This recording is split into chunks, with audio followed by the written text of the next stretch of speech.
नमस्कार.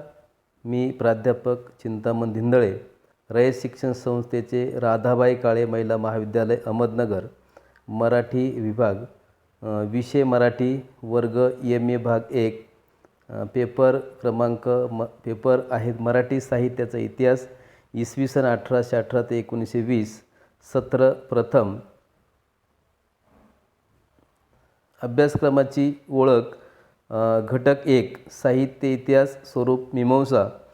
या पहिल्या प्रकरणामध्ये आपण साधारणतः 4 जे मुद्दे आहेत त्या मुद्द्यांचा पुढे सविस्तर चर्चा करणार आहोत.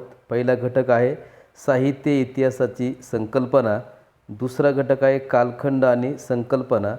तिसरा जो घटक आहे तो साहित्य निर्मिती आणि कालखंड यांचा सहसंबंध. चौथा घटक आहे साहित्य निर्मितीमागील प्रेरणा व प्रवृत्तींचा कालिक भेद. मुळातच आपला जो अभ्यास पत्रिका आहे त्या अभ्यासपत्रिकेमध्येच म्हटल्याप्रमाणे आपण जर लक्ष घेतलं तर मराठी साहित्याचा इतिहास, मराठी साहित्याचा इतिहासाचा अभ्यास करत असताना इसवी सन 1818 ते 1920 या कालखंडामध्ये जे मराठी साहित्य लिहिलं गेलेलं आहे त्याच्यामध्ये कविता, कथा, कादंबरी, निबंध असतील, चरित्र, आत्मचरित्र, कथालेखन सगळ्या साहित्याचा आपल्याला सविस्तर आणि व्यवस्थितरित्या परामर्श घ्यायचा आहे. पहिला जे प्रकरण आहे त्याच्यामध्ये साहित्य इतिहासाची स्वरूप मीमांसा काय आहे.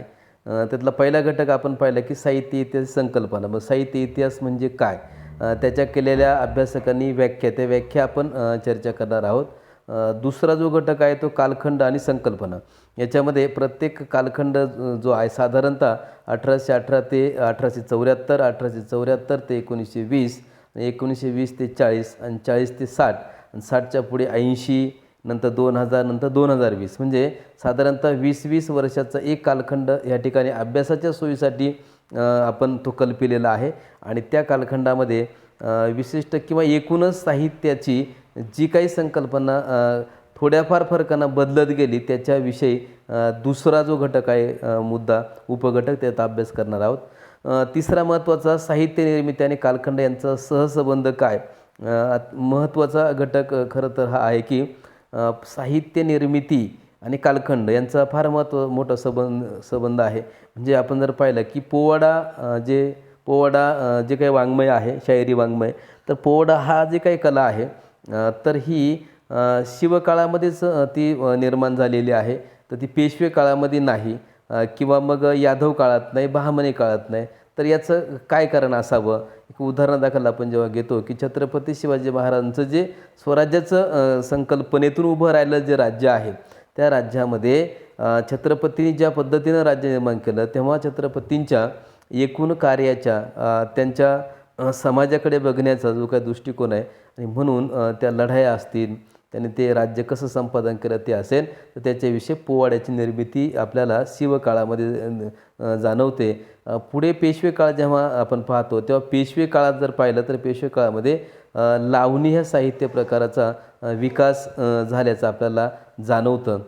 तर त्याच्या मागची जी काही सामाजिक, सांस्कृतिक, राजकीय कारणं आहेत तर त्या कारणांकडे आपण व्यवस्थितरित्या पाहणं गरजेचं आहे आणि ते पाहिलं पाहिजे. हा तिसऱ्या घटकामध्ये आपण तशा प्रकारे कालखंड आणि साहित्य निर्मिती प्रक्रिया असेल किंवा साहित्य निर्मिती असेल तर याचा सहसंबंध समजून घ्यायचा आहे. चौथा मुद्दा याच्यातला आहे तो साहित्य निर्मितीमागील प्रेरणा व प्रवृत्तींचा कालिक भेद. प्रत्येक कालखंडामध्ये साहित्य निर्मिती होत असताना वेगवेगळ्या प्रकारच्या ज्या प्रेरणा आहेत त्या प्रेरणा म्हणजे वरचा घटक या ठिकाणी जोडून घेऊन आपण त्या कालखंडातल्या प्रेरणा आणि प्रवृत्ती यांचा सहसंबंध स्पष्ट करत असताना तो भेद जो आहे म्हणजे दोन कालखंडामधला जो भेद आहे तो आपल्याला स्पष्ट करायचा आहे. म्हणजे समजा 1818 ते 1874 हा कालखंड आहे. तर या कालखंडामध्ये अव्वल इंग्रजी ज्याला म्हणता येईल की ब्रिटिशांचं जे राज्य आहे ते भारतावरती 100% त्या योग्यतेनं ते स्थापन केलं आहे. आणि मग त्या काळामधलं साहित्य निर्मिती 74 ते 20 या 20 ते 40मध्ये हा जो फरक आहे हा कालिक भेद या ठिकाणी चौथ्या घटकात आपल्याला समजून घ्यायचं आहे. घटक 2 जो आहे तो अव्वल इंग्रजी कालखंडातील साहित्य प्रेरणा प्रवृत्ती व स्वरूप. त्याच्यातला पहिला घटक आहे की अर्वाचीन कालखंडाची सामाजिक धार्मिक, राजकीय, सांस्कृतिक आणि वाङ्मयीन जी पार्श्वभूमी आहे ती समजून घ्यायची आहे. तर हा अव्वल इंग्रजी कालखंड ज्याला आपण म्हणता येईल, तर तो 1818 पासून 1920 हा जो कालखंड आहे 1920पर्यंत आपल्याला या ठिकाणी तो जाणवतो. आणि मग त्या कालखंडामध्ये सामाजिक, सांस्कृतिक असेल, त्यानंतर राजकीय, हे जे काही त्यावेळची जी परिस्थिती होती त्या परिस्थितीवरती त्या दरम्यानचं त्या कालखंडातलं जे साहित्य आहे त्या साहित्यामध्ये ते चित्र उमटलेलं दिसतं. दुसरा जो आहे की मुद्रण कला व ग्रंथ व्यवहार, म्हणजे 1818 ते 74 या कालखंडामध्ये मुद्रण कलेचा आपल्याला या ठिकाणी विकास झालेला दिसतो. मुद्रण कला प्रत्यक्ष आलेली दिसते आणि त्या मुद्रण कलेच्या माध्यमामधून छपाई आणि छपाईच्या नंतर मग पुस्तक लेखन ज्याला ग्रंथ व्यवहार आहे तो दुसऱ्या मुद्द्यात आपल्याला अभ्यास करता येतो. तिसरा घटक आहे की सरकारी पातळीवरील पाठ्यपुस्तके, व्याकरण व कोश निर्मितीचे प्रयत्न. जसा जसा कालखंड पुढे जातो आहे त्या पद्धतीनं शिक्षण जे आहे, शिक्षण वाढलेलं आहे. शिक्षण जसं वाढतं आहे त्या पद्धतीनं लोकांमध्ये जनजागृती होते. लोक आपल्या स्वत्वाचा शोध घेत आहेत आणि मग जे काही शिकलेली माणसं होती त्यांनी सरकारी पातळीवरती अशा प्रकारची पाठ्यपुस्तकं, व्याकरण व कोश निर्मितीचा प्रयत्न केल्याचं आपल्याला दिसतं आहे. भाषेबद्दलचे असणारे सगळे समज जे आहेत, त्यानंतर भाषेला व्याकरण, व्याकरणाचे नियम आहे. नंतर शाळा ज्या सुरू झाल्या त्या शाळेमध्ये अभ्यासासाठी जे काही साहित्य निर्मिती करायची आहे ती कशी केली गेली पाहिजे, तर त्याच्या विषयीचं त्याविषयी जे काही आहे साहित्य निर्मिती, कोश निर्मिती किंवा सरकारी पातळी पाठ्यपुस्तकं, तर तो घटक या ठिकाणी आपल्याला दिसतो. त्यानंतर भाषांतर युग हा चौथा घटक आहे. या भाषांतर युगामध्ये म्हणजे झालं आहे कसं की आपल्याकडे 19व्या शतकात जसं पाहिलं की कथा आणि कादंबरी हे पहिल्यांदा आपल्याला या ठिकाणी आल्याचं दिसतं. 1818 ते 74 या कालखंडामध्ये निबंध वाङ्मय हा मोठ्या प्रमाणामध्ये आपल्याला दिसतो. भाषांतर युगाचं म्हणजे कृष्णशास्त्री चिपळूणकर, तर यांच्याकडे जी प्रेस होती त्या प्रेसमध्ये त्यांच्याकडं यायचं काय, तर इंग्रजी पुस्तकांचं भाषांतर केलेलं जे काही साहित्य आहे तर ते साहित्य इथे त्यांच्याकडं प्रिंटिंगसाठी यायचं. आणि मग तिथून पुढे खरं तर आपल्याकडं जे कथा, कादंबरी हे जे साहित्य प्रकार आहेत हे 19व्या शतकात आलेले आहेत. आणि मग त्याच्या अगोदर युरोपमध्ये जे काही इंग्रजीमध्ये साहित्य होतं ते मराठीत प्रथमतः भाषांतर केलं गेलं आणि मग मराठीत भाषांतर करून मग ते आपल्या वाचकांच्या समोर आलेले आणि मग म्हणून हा जो कालखंड त्याला भाषांतर युग असं आपण म्हणतो. घटक तिसरा जो आहे तो 1818 ते 1874 या कालखंडातील साहित्य, प्रेरणा, प्रवृत्ती आणि स्वरूप. पहिला जो घटक आहे याच्यामधला उपघटक तो या कालखंडातील सुधारणाविषयक विचारांची वाटचाल. आता 1818 ते 1874 हा खऱ्या अर्थानं अव्वल इंग्रजी कालखंड आपण म्हणतो. आणि या कालखंडामधील सुधारणाविषयक जे विचार आहेत म्हणजे निबंध साहित्य किंवा निबंधमाला, निबंध लेखन जे आहे हे फार मोठ्या प्रमाणात झाल्याचं आपल्याला दिसतं. आणि मग त्या कालखंडामधील जे काही सुधारणाविषयक विचार आहेत ते विचार कुठल्या कुठल्या साहित्याच्या माध्यमातून आले, निबंध वाङ्मय, कथा, कविता, कादंबरी, नाटक अशा सगळ्या साहित्य प्रकारांचं या ठिकाणी आपल्या चर्चा करायची. दुसरा जो उपघटक आहे त्याच्यामध्ये म्हटलं आहे की या कालखंडातील सामाजिक, धार्मिक, राजकीय सुधारणा व साहित्य यांचा सहसंबंध काय. तर कुठल्याही कालखंडाचा अभ्यास करत असताना, कोणताही कालखंड अभ्यासत असताना त्या कालखंडातील सामाजिक, धार्मिक, राजकीय, सांस्कृतिक सुधारणा ज्या आहेत ना ह्या प्रथम पाहणं गरजेचं आहे. आणि त्याच्यानंतरच मग आपल्याला साहित्यामध्ये, ज्याला आपण साहित्य म्हणू, त्या साहित्यामध्ये जे काही उमटलेलं असतं, साहित्यात जे प्रतिबिंबित झालेलं आहे तर त्या कालखंडावरती अवलंबून आहे. आणि म्हणून कालखंडाचा, साहित्य निर्मितीचा आणि त्या कालखंडामध्ये असणाऱ्या ज्या प्रवृत्ती आहेत, त्या कालखंडातले जे घटक आहेत, त्या कालखंडाची स्थिती आहे त्या स्थितीवर अवलंबून आहे. तिसरा जो घटक आहे, उपघटक, या कालखंडातील साहित्य प्रकार, निबंध, काव्य, नाटक, कथा, कादंबरी, स्वरूप आणि वाटचाल. साधारणतः स्पेसिफिकली या तिसऱ्या घटकामध्ये खरं तर हा जो वाङ्मयाचा कालखंडाचा अभ्यास ही जी अभ्यासपत्रिका आहे, तर याच्यामध्ये सरळ सरळ असं टायटल पूर्वी असायचं की 1818 ते 1960 या कालखंडातील या कालखंडाचा वाङ्मयाचा अभ्यास असं, आणि त्यात निबंध, काव्य, नाटक, कथा अशा प्रकार असायचं.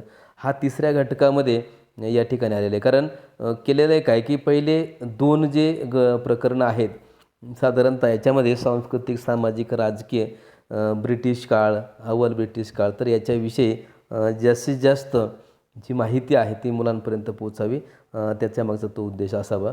इथे हे निबंध, काव्य, नाटक, कथा, कादंबरी हे जे साहित्य प्रकार आहेत, तर त्यांचं एकूण स्वरूप कसं होतं, त्यांचं लेखनातला आशय, त्यांचे विषय, लेखक, त्यांच्या प्रवृत्ती आणि एकूणच वाटचाल कशी आहे त्याच्याविषयी या तिसऱ्या घटकामध्ये आपण चर्चा करणार आहोत.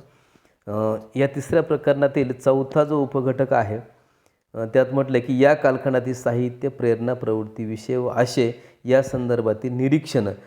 थोडक्यात समीक्षेच्या अनुषंगानं हा घटक या ठिकाणी नोंद केलेला आहे. वरीलच प्रकार आहेत ते निबंध, काव्य, नाटक, कथा, कादंबरी, चरित्र, आत्मचरित्र जे काही असेल ते, तर त्यांच्या प्रेरणा आणि प्रवृत्ती म्हणजे एखादा लेखक विशिष्ट प्रेरणेने, विशिष्ट प्रवृत्तीने लिहितो. अमुक लेखकच विशिष्ट प्रकारचा विषय जो आहे त्या विषयावरच लिहितो व आशय या संदर्भातली जी निरीक्षण आहेत, थोडक्यात समीक्षात्मक ती निरीक्षणांचा अभ्यास आपल्याला ह्या चौथ्या घटकात करायचा आहे. घटक 4 याच्यामध्ये असं म्हटलं, इसवी सन 1874 ते 1920 या कालखंडातील साहित्य, प्रेरणा आणि प्रवृत्ती व स्वरूप. साधारणतः एकूणच या अभ्यासपत्रिकेचा जर अभ्यास करायचं पाहिलं तर 1818 ते 1960 या कालखंडातील जे काही साहित्य निर्मिती झाली, त्याच्या प्रेरणा असतील, प्रवृत्ती असतील, त्यातला आशय असेल, त्यातला विषय असेल, त्यातला लेखक असेल, प्रदेश असेल, प्रबोधनाचा कालखंड असेल, ब्रिटिश कालखंड असेल, म्हणजे एकूण त्या संपूर्ण सामाजिक, सांस्कृतिक, राजकीय या घडामोडींचा साहित्यामध्ये कसं प्रतिबिंबित झाले किंवा साहित्यावर काय परिणाम झाला आहे याचाच अभ्यास आपल्याला करायचा आहे.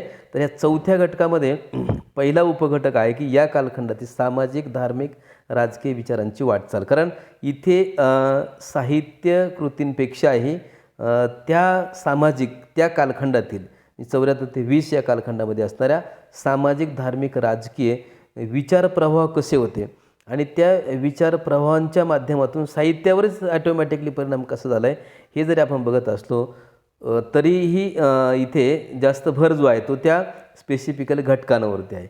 दुसरा घटक आहे की या कालखंडातील सामाजिक, धार्मिक, राजकीय सुधारणा व साहित्य परस्पर प्रभाव. आता अर्थातच त्या कालखंडामध्ये ज्या पद्धतीची सामाजिक, धार्मिक, राजकीय, सांस्कृतिक जी काही परिस्थिती असेल ना, त्या परिस्थितीचा परस्पर प्रभाव जो आहे तो आपोआपच साहित्यावर पडत असतो. कारण ती साहित्य निर्मिती जी होत असते ना, तर ती निर्मिती कुठून होते तर समाजातून होत असते. आणि समाज हा कुठल्या तरी एका विशिष्ट प्रेरणेतनं किंवा प्रभावाखाली जगत असतो. मग जसं पाहिलं आपण की भारतावरती अनेक स्वाऱ्या झाल्या. म्हणजे मोगलांनी केलेली स्वारी, त्यानंतर मोगल आले, बाबर आले, गजनीचा मोहम्मद आला, म्हणजे अनेक परकीय आक्रमणाचा जो परिणाम आहे तो एकूणच इथल्या ह्या देशामधल्या सामाजिक, सांस्कृतिक आणि राजकीय घटनांवरती फार मोठ्या प्रमाणामध्ये प्रभाव टाकताना आपल्याला दिसतो. आणि त्या सगळ्या प्रभावाचं, त्या सगळ्या परिणाम जे आहे तर त्याचा परिणाम कशावर झाला तर साहित्यामध्ये. कारण साहित्य हे जे आहे ते साहित्य हे समाजाचं प्रतिबिंब त्यात अधोरेखित केलं जातं.